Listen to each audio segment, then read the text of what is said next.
Bolehkah ateis hidup di Indonesia? Ini adalah pertanyaan yang cukup umum di dalam diskusi-diskusi seputaran keindonesiaan baik di sekolah, kampus maupun di sosmed. Sementara jawaban yang umum adalah seperti ini. Sila 1 bunyinya ketuhanan yang Maha Esa, oleh karena itu ateis tidak boleh hidup di Indonesia. Memang seperti itu ya yang diajarkan Bapak Ibu guru kita di sekolah dulu. Namun seiring perkembangan zaman, dengan adanya keterbukaan informasi dan kebebasan berpendapat, doktrin ini mulai mendapatkan perlawanan.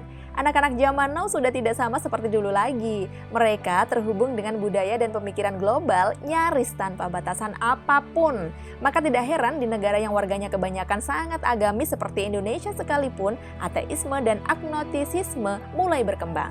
Sehingga relevansi Pancasila di tengah-tengah kehidupan modern akhirnya mulai dipertanyakan, bahkan ditentang. Ada beberapa kalangan yang berpikiran sangat liberal mengatakan bahwa Indonesia sulit maju karena Pancasila menempatkan sila ketuhanan yang Maha Esa di urutan pertama.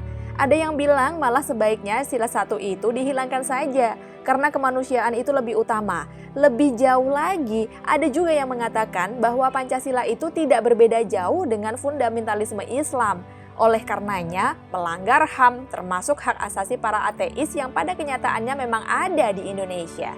Maka kembali ke laptop, apakah ateis boleh hidup di Indonesia?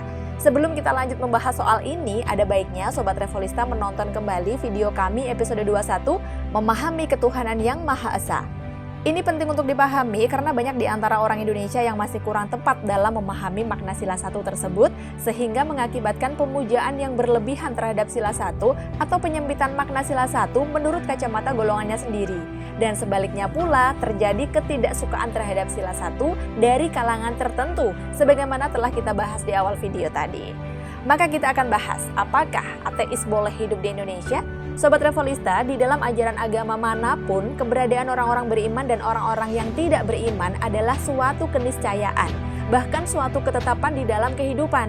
Di dalam Islam misalnya, hal ini disebut sebagai sunatullah. Kurang lebih sama barangkali di dalam kepercayaan yang lain, bahwa Tuhan tidak pernah memerintahkan umatnya untuk memusnahkan orang-orang yang tidak beriman dari muka bumi. Yang diperintahkan Tuhan kepada kita sebenarnya hanyalah menyeru setiap manusia kepada jalan Tuhan. Maka dari itu, bagi setiap orang yang berketuhanan alias berkeyakinan kepada Tuhan yang Maha Esa, seharusnya menyadari dan meyakini bahwa keberadaan orang-orang yang tidak beriman itu adalah bagian dari ketetapannya atau sunatullah.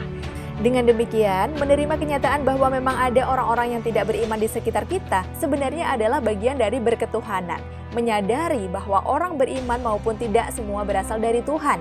Hanya saja yang akan menjadi pembeda kualitas manusia di mata Tuhan adalah apakah mereka akan mengikuti jejak orang-orang tidak beriman itu atau sekedar tidak saling mengganggu satu sama lain atau justru berhasil mengajak orang-orang tidak beriman ke jalan Tuhan. Jika Tuhan saja mengajarkan orang-orang beriman untuk berdamai dengan orang-orang tidak beriman sepanjang mereka tidak berbuat kerusakan, maka seharusnya Pancasila yang memiliki sifat pemersatu juga bisa menerima keberadaan orang-orang tidak beriman untuk sama-sama hidup di bumi Indonesia ini. Jadi, apakah ateis boleh hidup di Indonesia? Ya boleh. Kalau sekedar hidup di bumi Indonesia, tinggal sebagai WNI, ya tentu boleh-boleh saja. Meskipun memang menjadi seorang ateis itu tentu saja tidak bisa sepenuhnya Pancasilais. Mungkin catursilais, jika perilakunya bisa mencerminkan sila 2, 3, 4, 5.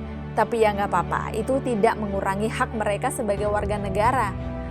Loh, tapi kalau tidak menjalankan sila 1, kenapa boleh tinggal di Indonesia? Ya karena Pancasila itu filosofi kebangsaan. Yang namanya falsafah atau filosofi itu memang tidak memaksa. Falsafah itu berfungsi sebagai pandangan hidup saja, yaitu nilai-nilai yang dijunjung tinggi sebagai standar kebajikan dalam suatu bangsa. Ini berbeda dengan ideologi yang lebih bersifat memaksa. Oleh karena itu, Pancasila memang bukan ideologi, tapi falsafah. Pandiri atau para pendiri Republik Indonesia tidak pernah menyebut Pancasila sebagai ideologi, tapi falsafah. Sementara di UUD 45 sendiri ternyata juga tidak ada satupun pasal yang mewajibkan seorang warga negara untuk harus percaya kepada Tuhan atau memiliki suatu agama.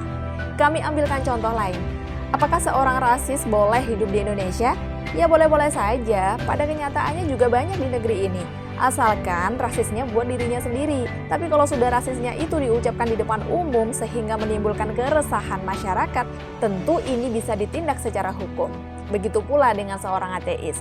Kalau ateis untuk keyakinannya sendiri ya silahkan saja. Tapi kalau ateismenya itu kemudian mendorong dia untuk mengolok-olok atau menghina keyakinan umat beragama, maka itu sudah tidak bisa dibenarkan lagi. Dalam hal ini, hukum bisa diberlakukan kepada si ateis karena mengganggu ketentraman masyarakat, bukan karena dia seorang ateis.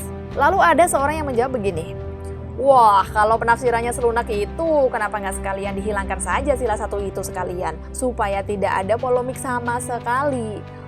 Wah, ya nggak bisa segitunya dong Sobat Revolista. Kita juga harus sadari bahwa selain semangat nasionalisme, tidak bisa dipungkiri bahwa semangat keagamaan yang berkobar di dalam dada para pejuang negeri ini juga menjadi kunci atas terwujudnya kemerdekaan bagi bangsa Indonesia. Kita tahu kan ada begitu banyak tokoh dan ormas keagamaan yang terlibat dan terjun langsung di dalam perjuangan meraih kemerdekaan.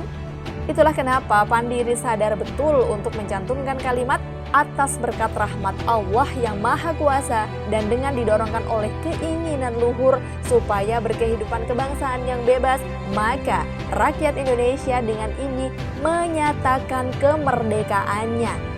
Jadi dalam hal ini Pandiri telah bersepakat bahwa kemerdekaan adalah kehidupan yang bebas yang dipenuhi oleh nilai-nilai luhur sebagai bentuk rasa syukur atas rahmat Allah yang Maha Kuasa. Salam kembali menjadi bangsa Indonesia.